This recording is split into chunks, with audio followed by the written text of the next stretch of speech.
Hey everyone, if you're a total fitness beginner looking to turn an average physique into a truly aesthetic one, you are in exactly the right place. Let's dive right into this explainer. Today, we're completely demystifying ab training. For so many beginners, the core can feel like this confusing, intimidating puzzle, right? You want that carved midsection, but you have no idea where to start. And doing random workouts on your living room floor just isn't cutting it. Well, today we're going to fix that with a structured, beginner-friendly routine you can do right at home. Now, right off the bat, we gotta talk about the elephant in the room. Most people think that abs come from doing hundreds and hundreds of fast, frantic crunches until your neck literally hurts. But they really don't. We're destroying that myth right here, right now. If you train them wrong, you're just gonna be left with frustration and an incomplete look. What actually works is the exact opposite. Just 3 highly efficient, slow, and targeted exercises. That is literally all you need to build your abs at home. So here's our roadmap for today. First, we'll cover the great crunch myth, followed by the anatomy of a six-pack.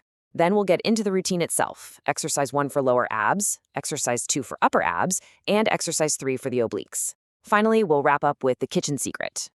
All right, section 1, the great crunch myth. Moving right into section 2, anatomy of a six-pack.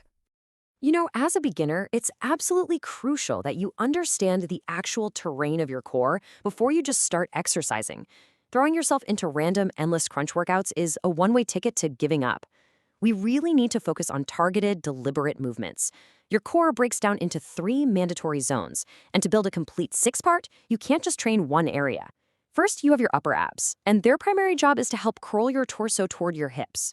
Second, you have your lower abs, which help tilt your pelvis and bring your legs upward while keeping your core tight. And finally, you have your obliques.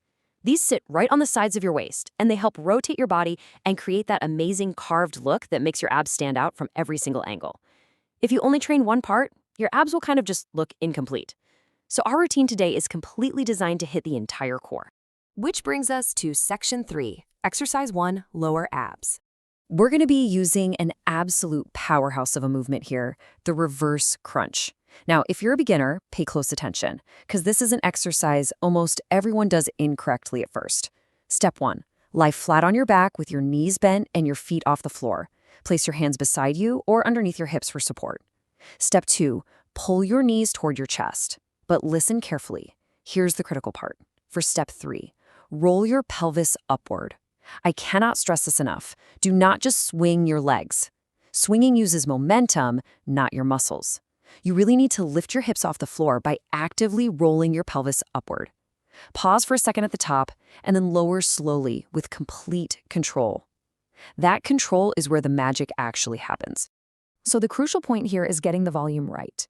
You want to aim for 4 sets of 12 to 15 reps. That means doing the movement 12 to 15 times, taking a quick rest, and repeating that cycle 4 times. As a beginner, just focus on hitting those numbers with absolutely perfect form. Once that becomes easy for you over time, you can progress by slowing down the lowering phase even more, or by straightening your legs to increase the difficulty. Trust me, if you do this right, your lower abs will literally be begging for mercy. All right, section 4, exercise 2, upper abs. For this one, we're using the bicycle crunch. It's highly efficient for toning and strengthening those upper abdominal muscles while giving you a little extra bonus work for the obliques. Let's walk through the exact form you need. Step 1, start by lying flat on your back. Place your hands lightly behind your head and keep your shoulders lifted off the floor. Make sure to keep that lower back pressed firmly against the mat. Step 2, bring one knee toward your chest. Step 3, rotate your torso and bring the opposite elbow toward that knee. Then switch sides and repeat, almost like you're pedaling a bicycle. Now notice how we really emphasize the word slowly here. This is where most beginners mess up. The faster you go, the less your abs actually work. Instead, focus on going slowly and feeling your abs engage on every single rep. Remember, it's always about quality, not quantity. For the bicycle crunch, you're going for 4 sets of 20 total reps. That means 10 for each leg. Keep those shoulders elevated for the entire set. Once hitting 20 total reps gets easy for you, your next step is to slow the movement down even further and hold that squeeze for a full second every time your elbow meets your knee. If you do it correctly, your abs are going to be burning way before the set is over. Moving on to section 5, exercise 3, the obliques. Now, if you want abs that look complete instead of just flat lines down the middle of your stomach, you absolutely need to train the sides of your waist. We're doing the Russian twist. Okay, let's break down the setup. Step 1.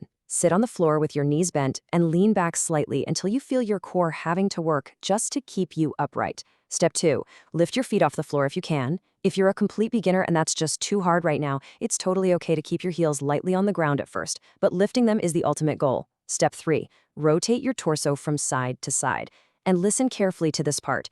You need to rotate your actual torso, your rib cage. Don't just wave your hands and arms from side to side like you're out there directing traffic. Actually rotate your rib cage and keep tight control on every single rep.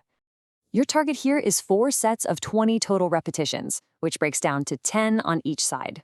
Keep that core braced. Once 4 sets of 20 becomes a breeze, you don't even need fancy gym equipment to level up. You can just grab a backpack, a dumbbell, or really any heavy household object to hold in your hands for extra resistance. If you're doing the Russian twist correctly, you're going to feel the sides of your waist working immediately. And finally, Section 6, the kitchen secret. This is honestly the most important part of this entire explainer. It's the ultimate reality check.